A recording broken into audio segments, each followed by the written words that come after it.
إقصاء الفريق الجزائري سيكون هدف من أهداف المخزن في هذه الدورة.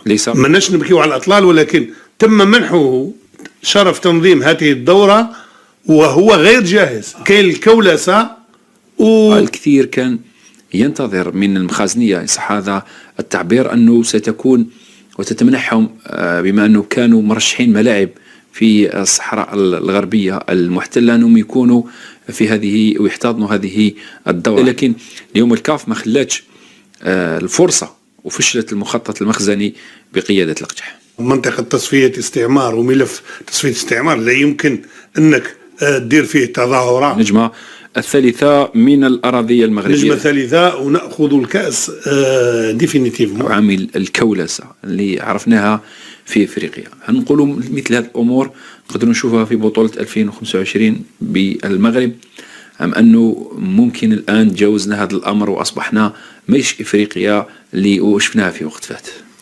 اسمح لي، هنا عندي واحد الجملة نقولها. شوف، خايف؟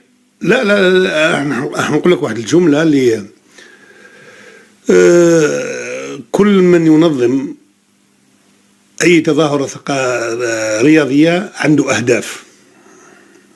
أنا متأكد أنه إقصاء المنتخب الجزائري سيكون إحدى أهداف المنظمين الغير معلنة.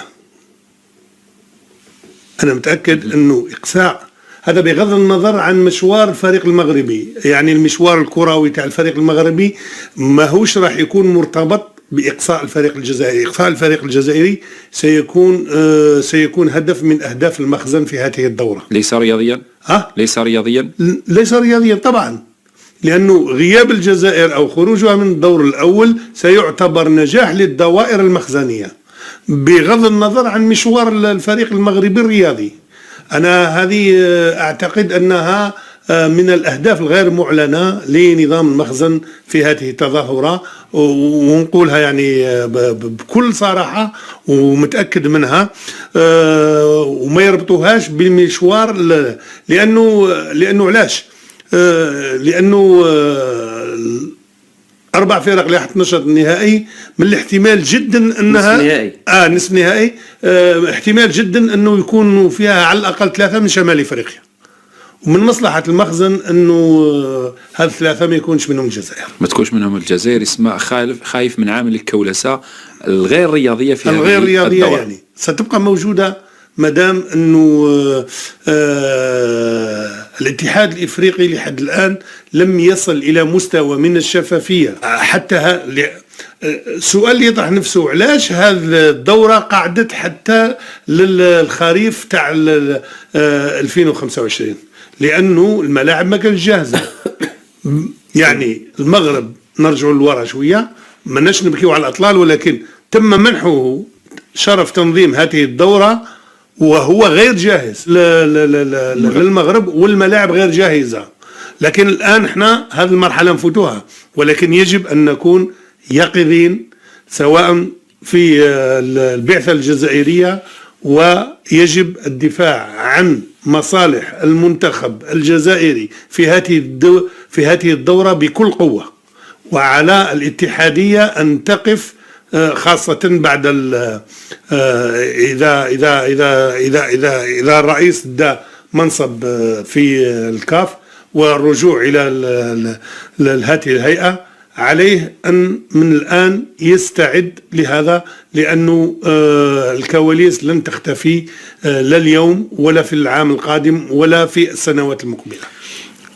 هل نقول الجزائر تستهدف من جهة أخرى التتويج بهذا التاج الإفريقي في الأراضي المغربية؟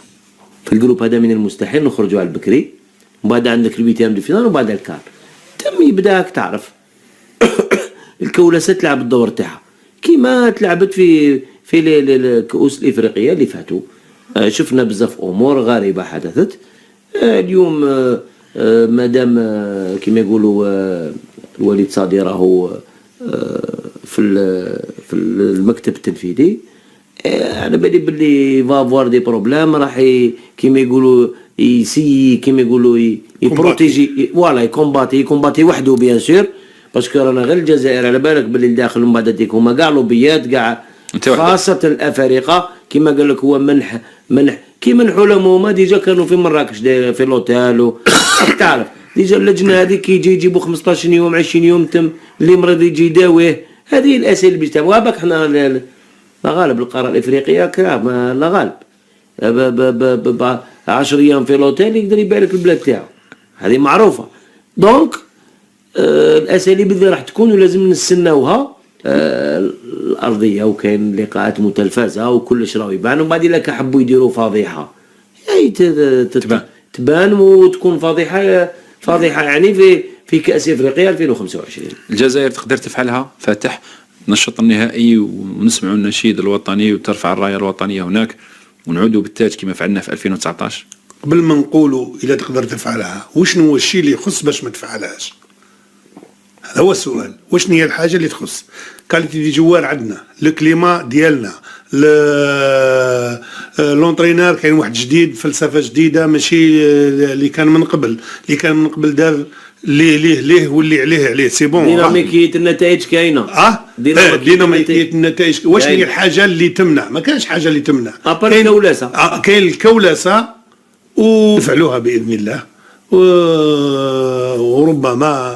وربما تكون هي أحسن رد على اللجنة اللي حرمت الجزائر من تنظيم هذه الكأس على الأراضي الجزائرية. إن شاء الله يا ربي أن تكون النجمة الثالثة من الأراضي المغربية. النجمة الثالثة ونأخذ الكأس ديفينيتيفمون لأنه كي تديها 3 فوا تحتفظ بها. هي خلاص. تحتفظ بالموجز. فاتح بن حمو كآخر سؤال تقريبا فيما يخص الكاف اليوم بعد ما أعلنها على الملاعب التي ستحتضن هذه الدورة. الكثير كان ينتظر من المخازنية صح هذا التعبير أنه ستكون وتتمنحهم بما أنه كانوا مرشحين ملاعب في الصحراء الغربية المحتلة أنهم يكونوا في هذه ويحتضنوا هذه الدورة حتى تكون الرشام حميدة واللاعب حميدة. لكن اليوم الكاف ما خلاتش الفرصة وفشلت المخطط المخزني بقيادة القجح. عطاتو البلدان تاعك العب في بلادك. لا طبعا الشيء اللي خاطيك يعيك. طبعا الكاف ما تصرفتش من وحدها لانه كاين ثاني ناس راهي تبذل في جهد. كاين جهود معلنه وكاين جهود غير معلنه. زيد منطقه مصنفه في الامم المتحده على انها منطقه تصفيه استعمار وملف تصفيه استعمار لا يمكن انك تدير فيه تظاهرات وتعرض الوفود اللي جايه المنطقه تصفيه استعمار وفيها هدنه مؤقتة غير دائمة يعني في أي لحظة قادر تنشب فيها حرب. أنه الإنسان الغير عاقل برك اللي يروح ينظم تظاهرة في مكان كما هذا من الناحية اللوجستية وزيد ثاني كما قلت لك كاين جهود تاع الناس اللي راهي تبذل سواء من جنوب افريقيا من الجزائر والامم المتحده المبعوث الاممي كل هؤلاء لعبوا دور انه تبقى الرياضه في مكانها وتبقى السياسه في مكانها ويبقى النزاع والملف في أروقة الأمم المتحدة. وكما نقولوا عندنا ما لازمش تخلط شعبان مع رمضان ولهذا النتيجة أفضت إلى إفشال هذه الرؤية ولا هذه الفكرة المخزنية اللي هي فكرة خبيثة. واليوم ظهر الحق من الباطل بهذا.